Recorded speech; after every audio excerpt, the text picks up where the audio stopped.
Welcome to the Retirement Made Easy podcast.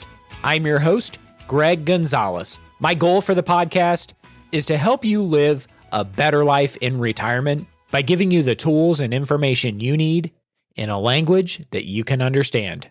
If you're a new listener to the podcast, this is a weekly retirement planning podcast. This is actually episode number 115. So if you haven't already, you can check out, there's 114 other previous episodes that you can scroll back and find the episodes that are interesting to you, that would be helpful to you based on the topics. Because some episodes will not be applicable to your planning, to your retirement. For example, if you don't have a pension, if your wife or husband does not have a pension, well, all the episodes that talk about pension planning, you might just skip over. So if you're like me and you're not going to have a pension when it comes to retirement, that doesn't make you a bad person. It just makes your planning different versus somebody that has been working. Maybe it's a union pension, maybe it's a government pension, or even a corporate pension, all different pensions. But the decision, how you claim that pension, is incredibly important to the overall success of your retirement plan. But that decision is just one of many choices that you'll have to make as you're planning for a successful retirement. But on today's episode, I wanted to talk about two different topics that we really haven't discussed a whole lot over the 2+ years we've been doing this podcast. One of those is charitable giving in retirement. And then the second is 529s or college savings plans and how our clients are utilizing those for not only tax advantages, but also as a solution to helping their kids and grandkids not only pay off student loans, but also fund their higher education costs. So when we're talking about retirement planning, it means much more than most people think about on the surface level, right? So we're asking people and we're trying to plan for the goals that people have. And I think we can all agree that everybody's goals are different. If one of your goals happens to be paying for, maybe it's just K through 12 for your grandkids, or maybe it's college education. Maybe it's getting them through a trade school and helping with all those expenses. Maybe it's one of your goals is helping to pay for your daughter or your granddaughter's wedding. We have other clients that their goals in retirement are able to kind of keep the family together and pay for family vacations, maybe once a year or every other year. And another thing is charitable giving. How do we continue to be charitable in retirement? What are the best ways to continue to tithe and also utilize all tax advantages that happen to be out there? So we're going to talk about that on today's episode. We're going to talk about 529 plans, college education savings for kids and grandkids, and then we're also going to talk about charitable giving in retirement. So stick with us. Those are going to be the two topics that we cover today. Before we get into that, I wanted to just remind listeners to check out my website, retirementmadeeasypodcast.com. Very simple, retirementmadeeasypodcast.com.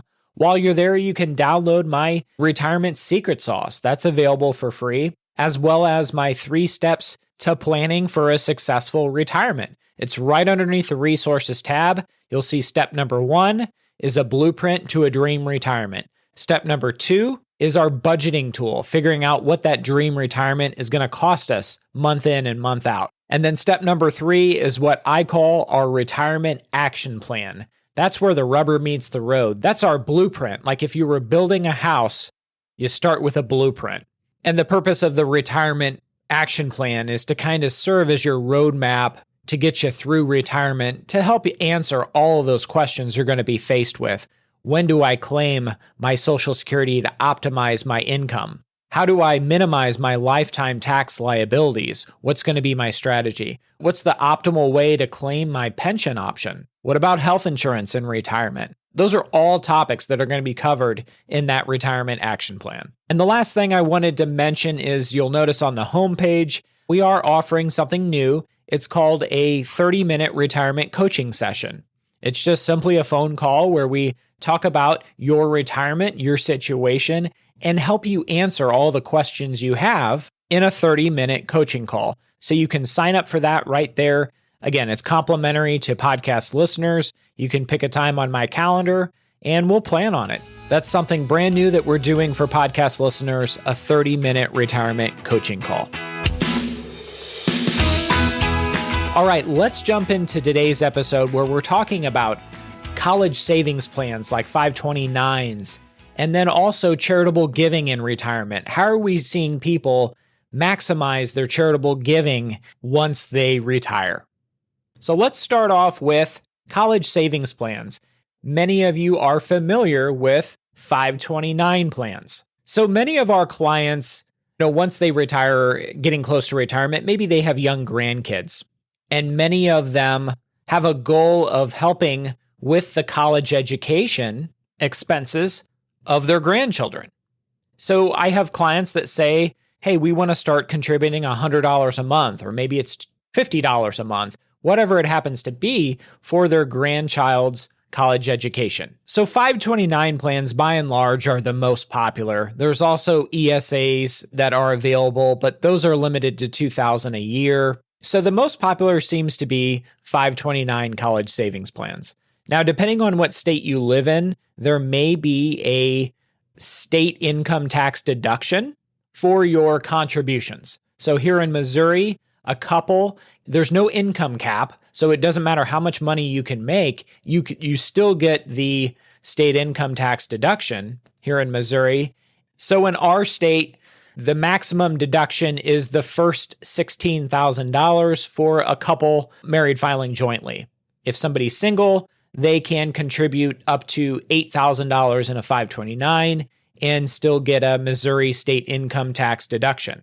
So it's different state to state. So check the rules and regulations in your state. Now, the real beauty in my eyes, other than getting a state income tax deduction, if your state allows that, is once the money's in there, it grows tax-free, and all that growth will be tax-free as long as it's used for qualified education expenses for your kids, grandkids, even yourself. And if grandma and grandpa open up this 529 plan for their grandson or granddaughter, well, they call the shots on this. They get to determine how and when the money is distributed from the 529 plan, but the money has to come out for the benefit of the grandchild. And the education expenses, either K through 12, either a trade school, or maybe a 2-year community college, local college, or a 4-year university to pay for higher education expenses. And the rules are very, very liberal. I mean,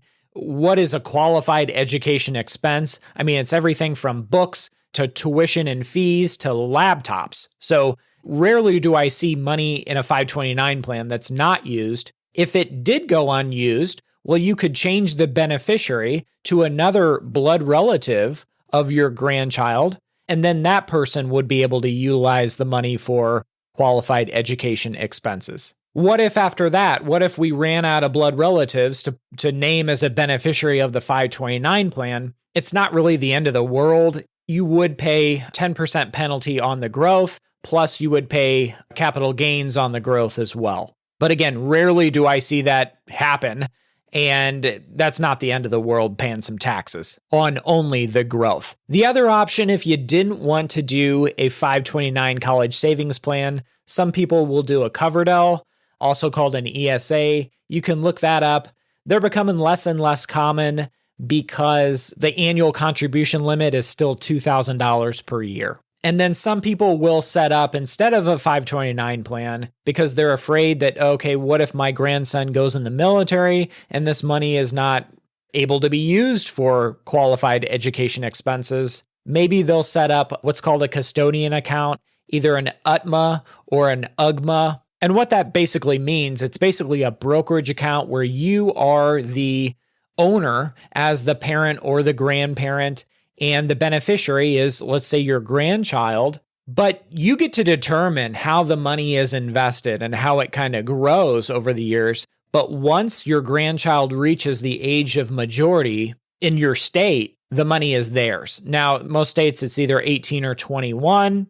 And then upon that point, the account would essentially belong to your grandchild, and they could determine what they wanted to use the money for, whether it was to buy a new car, to use it for college, whatever, but you have no say in how the money is used. Whereas a 529 plan, again, you are the owner of the account. You get to determine exactly when and how the distributions will be taken. So you might be thinking, well, what is this college education planning? How does that impact my retirement? Well, so many people have a goal of helping out with their grandkids' college education expenses or even their weddings. Now, that may not be a goal of yours, but for those people that, like myself, like one of my goals, for example, I don't have any grandkids yet. I just have one daughter who's an infant, but I know how long it took me to pay off my student loans.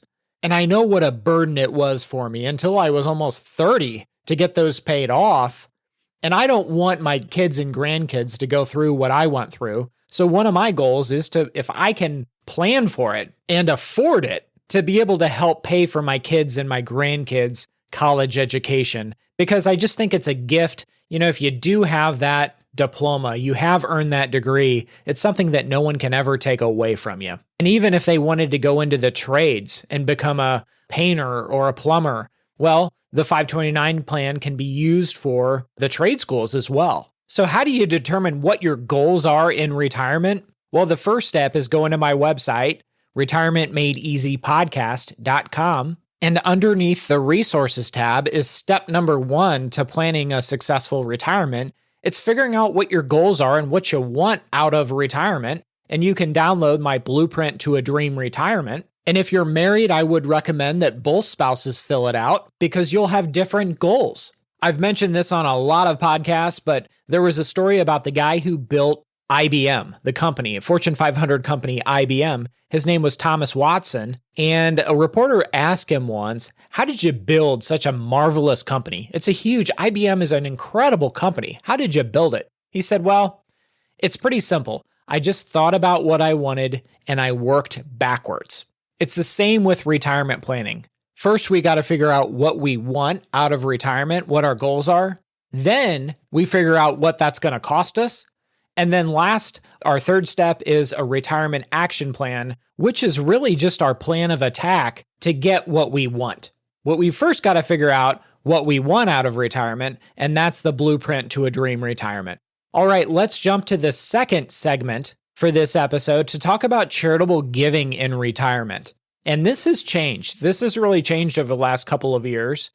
But what I see so many people doing is once they hit 72, they have what's called a RMD, a required minimum distribution. And these are distributions that we can plan for because we know they're ahead. We know they're coming in the future. So if you retire at 65, well, you know at 72, if you're not taking distributions out of your pre-tax buckets, like your IRA and 401k, 403b, once you hit 72, you are required to start taking distributions and paying the taxes on those distributions. And every year as you get older, they make you take a little bit more. And there's a table that helps us calculate how much this is going to be.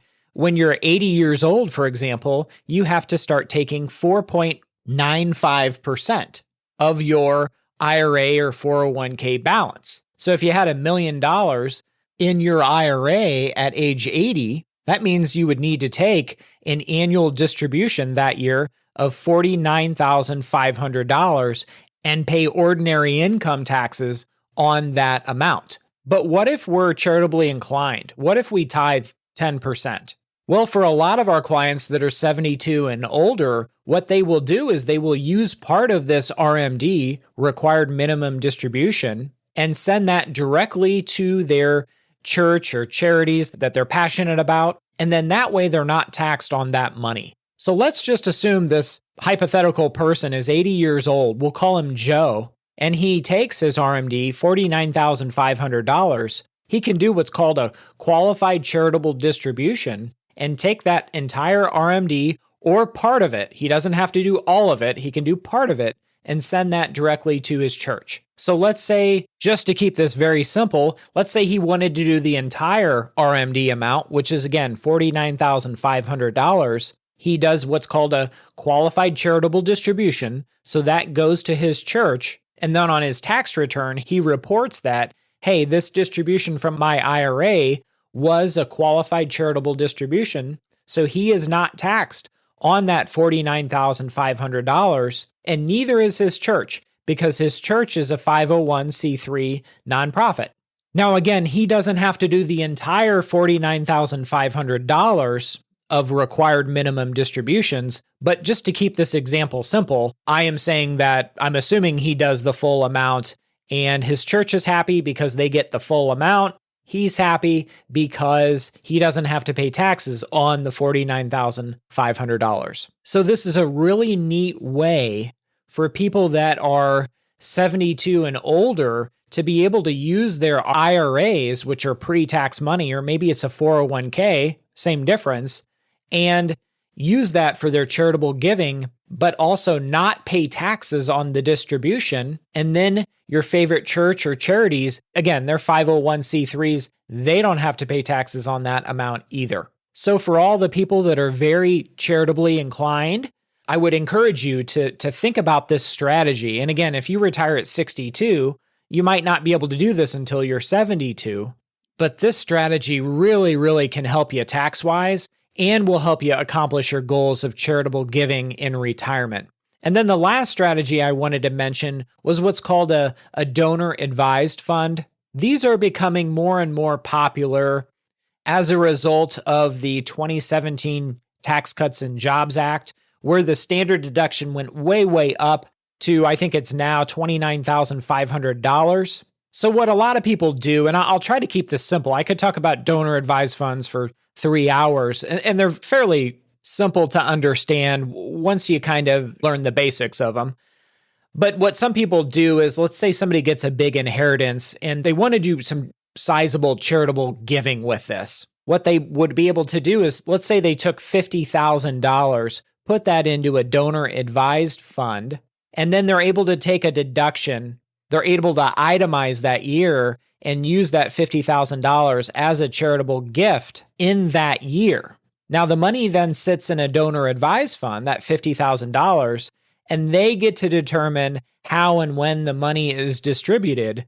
But once it's in the donor-advised fund, it is earmarked for churches, charities, that kind of thing. Any recognized 501c3. Now, once the money's in there, you can actually invest it in the donor advised fund, which is really cool. You can invest in mutual funds or ETFs or stocks, whatever you want, and then the money grows and grows tax-free. That's the idea. And then over the years, you can send the money out, send the gifts out to the churches and charities that you desire. So the whole idea behind the donor advised fund is, let's give a big gift in 1 year to the donor advised fund, and we'll be able to bunch that maybe years of giving into 1 year where we can get a big tax break in that year. And then once the money's in that donor advised fund, we can just in future years do all of our giving out of that fund.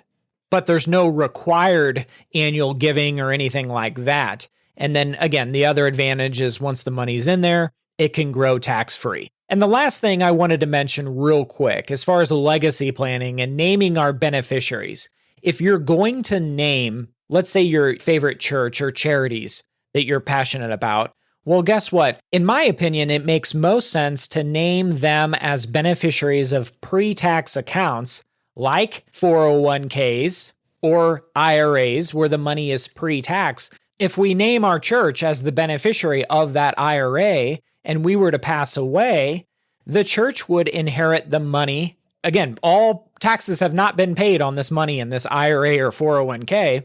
They would get the full amount. And since they're a nonprofit, 501c3, they don't have to pay taxes on that. Versus if you named a person like a son or daughter or loved one or family member or friend, that person would have to pay income taxes on the amount you left them in the IRA. So they may be left with 70 cents on the dollar after paying income taxes versus your favorite church or charity. They're not going to have to pay any income taxes and they get the full amount in the IRA. So I would rather leave Roth IRAs to people or brokerage or non-qualified accounts to people. And then for our legacy planning, if we're going to leave any amount of money to a nonprofit, church, charity, that kind of thing, I would recommend doing so with pre-tax dollars inside of an IRA or 401k. And I'll go one step further.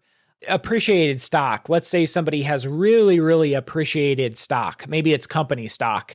What I find them saying to themselves is, I don't want to sell this stock because I'll pay capital gains taxes. And meanwhile, they're doing all their giving out of their checking account or savings accounts. And what I say to them is, you can do your charitable giving with stock, and you can give the appreciated stock.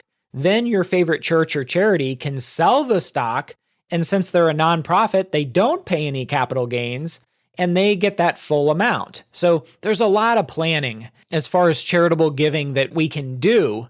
But if giving is one of your goals in retirement, make sure your certified financial planner knows that so they can come up with a strategy in your retirement action plan to maximize the full potential of your charitable giving.